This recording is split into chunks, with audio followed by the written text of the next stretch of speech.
आज का हमारा टॉपिक है म्यूचुअल फंड के ऊपर। एक्चुअली इस टॉपिक को बनाने का, इस म्यूचुअल फंड के टॉपिक पे आने का मेरा मेन मतलब ये था कि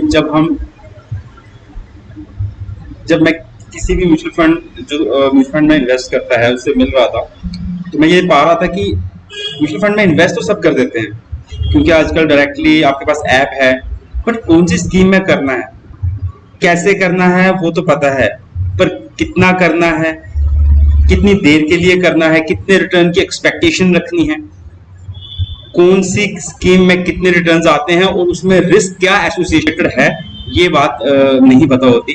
तो मैं चाहता हूं कि एक 10 से 12 मिनट का वीडियो होगा। अगर आप इस वीडियो को अच्छे से देखते हैं तो मेरा ये मानना है कि कोई भी लेमैन वो ये समझ पाएगा कि कौन सी म्यूचुअल फंड स्कीम लेनी है, क्या क्या उस स्कीम में देखना है लेने से पहले। तो चलो शुरू करते हैं।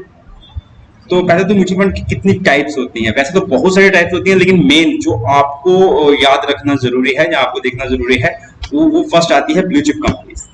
ब्लू चिप कंपनीज वो होती हैं जो देश की सबसे बड़ी कंपनियां मार्केट में लिस्टेड हैं। वो कोई 50 और कंपनीज होंगी।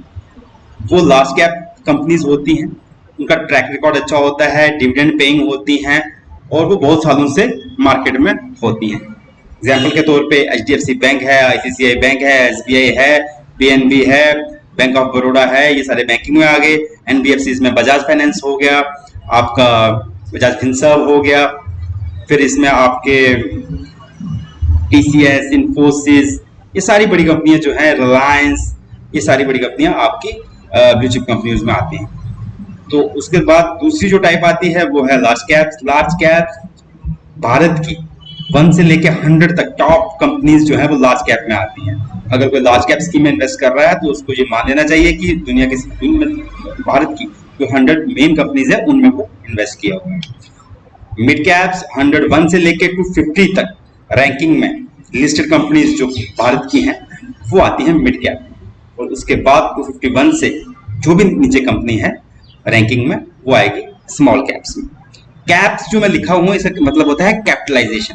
कैपिटलाइजेशन मतलब अगर कोई कंपनी 2000 करोड़ की है तो उसकी मार्केट कैपिटलाइजेशन 2000 करोड़ है। इसका मतलब ये है कि हमें अगर उस कंपनी को खरीदना है, 100% ओनरशिप लेनी है, तो हमें 2000 करोड़ रुपए चाहिए होगा। ये मतलब होता है मार्केट कैपिटलाइजेशन का। वो एक वैल्यूएशन होती है जो ऊपर नीचे होती रहती है। अगर उसका स्टॉक प्राइस गिरता है तो उसकी कैपिटलाइजेशन कम हो जाती है और बढ़ता है तो उसकी कैपिटलाइजेशन बढ़ जाती है। फिफ्थ जो हमारी म्यूचुअल फंड स्कीम्स है वो फ्लेक्सी कैप। फ्लेक्सी कैप वो स्कीम होती है जिसमें हम इन चारों में से किसी में भी इन्वेस्ट कर सकते हैं, कितनी भी एलोकेशन दे सकते हैं। ये म्यूचुअल फंड जो मैनेज कर रहा होता है मैनेजर, उसके ऊपर डिपेंड होता है। उसको लगता है कि अभी लार्ज कैप सस्ता है, उसमें इन्वेस्ट करना, ज्यादा अमाउंट डालना चाहिए, वो लार्ज कैप में डाल देता है। उसको लगता है मिड कैप में डालना चाहिए तो मिड कैप में डाल देता है। इस तरीके से फ्लेक्सी कैप में उसको, अगर आपको नहीं समझ आता है कि लार्ज में करना है, मिड में करना है, स्मॉल में करना है, तो फ्लेक्सी कैप में करने से भी आपका काम हो जाएगा। फिर आता है सेक्टोरल फंड। सेक्टोरल फंड एक पर्टिकुलर सेक्टर पे इन्वेस्ट करते हैं। कोई IT बेस्ड कंपनी पे इन्वेस्ट करता है, कोई सिर्फ सीमेंट स्टॉक्स में करता है, कोई फार्मा में करता है। ऐसे ही अगर पर्टिकुलर सेक्टर को चूज किया जा रहा है तो उसमें, लेकिन वो काफी रिस्की होता है। अगर कोई सेक्टर 2-2, 4-4, 5-5 साल काम नहीं करते हैं तो अगर कोई उस स्कीम में फंस जाता है तो वो उसको रिटर्न इतने नहीं मिलेंगे। Hybrid fund. हाइब्रिड फंड्स जो है ये इक्विटी और डेब्ट का मिक्सचर होता है। इसमें क्या होता है, डेब्ट फंड्स क्या हैं, जो कंपनीज लोन लेती हैं, जब गवर्नमेंट भी लोन देती है तो वो फिक्स्ड इनकम होती है, 7-8-9% के आसपास इसका रिटर्न बनता है। तो अगर आप मान लीजिए 2 साल के लिए आपने कोई एक बैलेंस्ड एडवांटेज फंड लिया जो कि हाइब्रिड फंड है, उसमें 50% अमाउंट आपका इक्विटी में जाएगा, 50% अमाउंट आपका डेब्ट में जाएगा।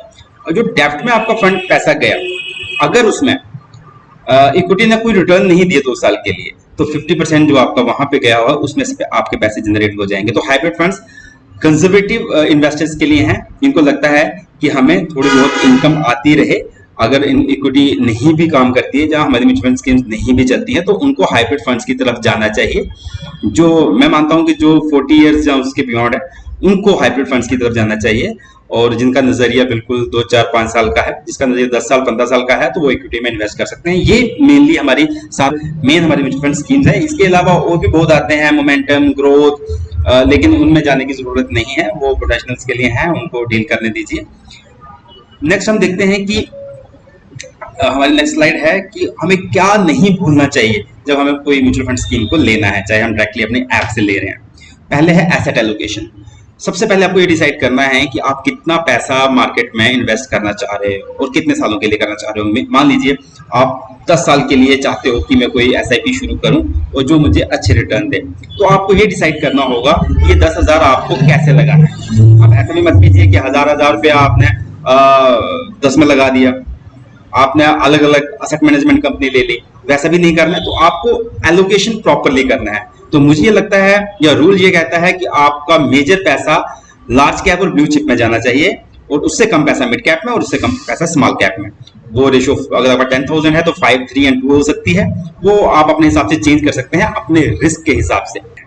उसके बाद दूसरे नंबर पे आता है आपका कि आपको ये चेक करना है कि आपकी स्कीम रेगुलर है या डायरेक्ट है। रेगुलर है तो इसका मतलब आप किसी डिस्ट्रीब्यूटर के थ्रू जा रहे हैं, तो डिस्ट्रीब्यूटर आपका ध्यान रख रहा है कि आपको कहाँ इन्वेस्ट करना है, कितना। अगर आप किसी डिस्ट्रीब्यूटर के थ्रू नहीं है, अगर आप बैंक के थ्रू हैं, तो बैंक ने आपकी करवा तो दी, बैंक एक डिस्ट्रीब्यूटर का काम कर रहा है, वो तो कमीशन ले रहा है, लेकिन वो आपको कोई भी राय नहीं दे रहा, ना ही आपको वो समझा रहा है।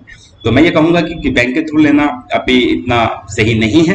पहले लोगों को थोड़ा विश्वास होता था कि हमने बैंक से लिया है, अल्टीमेटली उनको भी मार्केट में ही एसेट मैनेजमेंट कंपनी को ही पैसे देने हैं।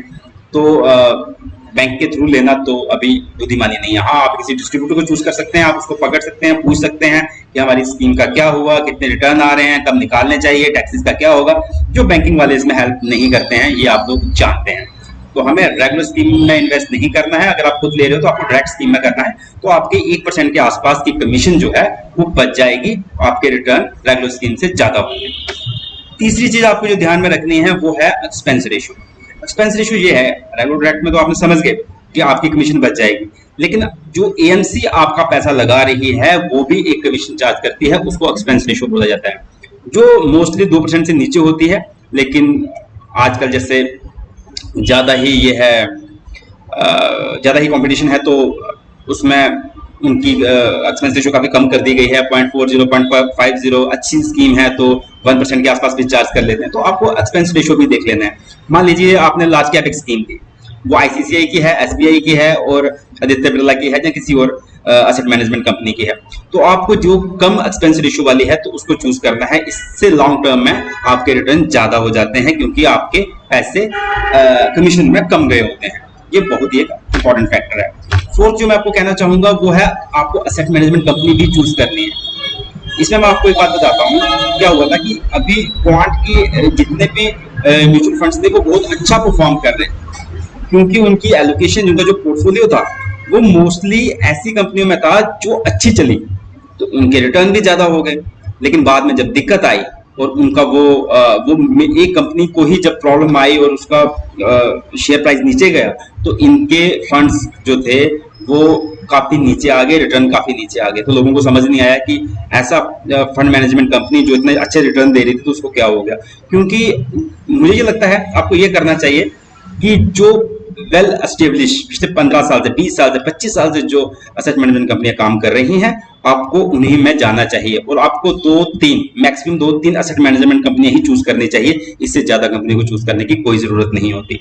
इसमें सबसे अच्छी एसबीआई, एचडीएफसी, आईसीआईसीआई, मिराया सेट, ये बड़ी हैं और ये अच्छी हैं, तो आपको मोस्टली इनमें ही जाना चाहिए, क्योंकि ये आपके रिस्क को भी ध्यान में रखती है। पांचवी चीज जो मैं चाहता हूँ कि आप ध्यान रखें वो है पोर्टफोलियो।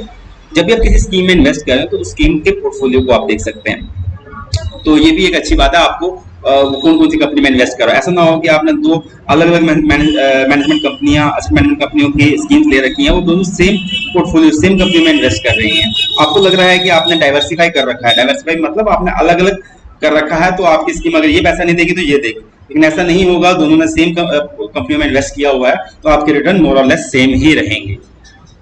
तो अब मैं आपको चलते हैं स्क्रीन पे कि ये चीजें आपको कहाँ से देखने को मिलती हैं। चलते हैं स्क्रीन पे। फ्रेंड्स, हम आ गए हैं अभी ग्रो की साइट पे। आप कहीं से भी इस म्यूचुअल फंड को स्टडी कर सकते हो, किसी भी म्यूचुअल फंड को। मान लो आपको एसबीआई स्मॉल कैप फंड को स्टडी करना है या देखना है, उसमें क्या क्या चीज़ मेन जो है आपको देखनी है। सबसे पहले आप इसके रिटर्न्स में चले जाइए। रिटर्न्स में आपको 2 साल के, 1 साल के, 6 महीने के रिटर्न्स नहीं देखने हैं, आपको ऑल टाइम रिटर्न्स देखने हैं।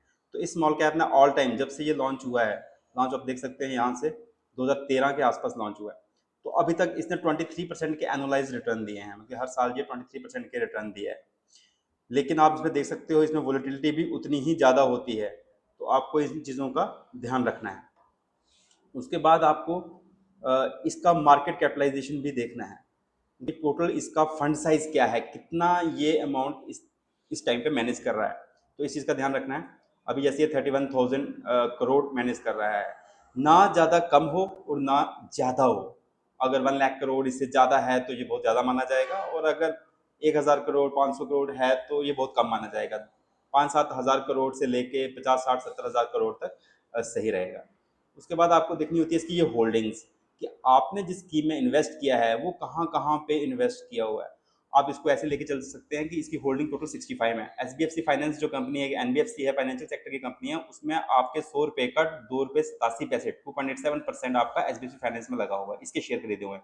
फिर Doms, Krishna institute of medical, इस तरीके से ये इसके पोर्टफोलियो है। तो आपको पोर्टफोलियो में भी ध्यान रखना है कि कौन से स्टॉक खरीदे हुए हैं।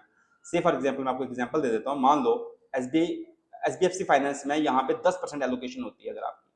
अगर एचडीएफसी फाइनेंस में कोई इश्यू आता तो आपका 100 रुपए का 10 रुपए का जो हिस्सा है उसमें आपकी वैल्यू इरोड हो रही है, और उस पर्टिकुलर कंपनी में अगर इशू आता है तो आपका इतना रिटर्न नहीं जनरेट होगा। इस तरीके से आपको ये ध्यान रखना है कि कितना पैसा किस में जा रहा है, आप चेक कर सकते हो। इसके अलावा आपको ध्यान रखने की जरूरत है कि आपका कौन से सेक्टर में कितना पैसा लगा हुआ है। जैसे सर्विसेज में यहाँ 16% है, फाइनेंशियल में 14% है, कंज्यूमर। मान लो सर्विसेज एक साल काम नहीं करती, सर्विसेज और फाइनेंशियल काम नहीं करते हैं, तो बहुत सारे चांसेस हैं कि आपका फंड जो है वो परफॉर्म नहीं करेगा। उसके बाद आपको जो चीज़ मेन देखनी होती है वो होती है एक्सपेंस रेशियो। एक्सपेंस रेशियो आपको यहाँ मिल जाएगी। इस पर्टिकुलर स्कीम को मैनेज करने के लिए असेट मैनेजमेंट कंपनी 0.72% इतना चार्ज कर रही है। तो आपको अगर ये ध्यान देना है कि ये पर्टिकुलर स्कीम जो है 0.72 चार्ज कर रही है, और इसने जब से ये लॉन्च हुई है तो एनुअली 23% के रिटर्न दिए हैं।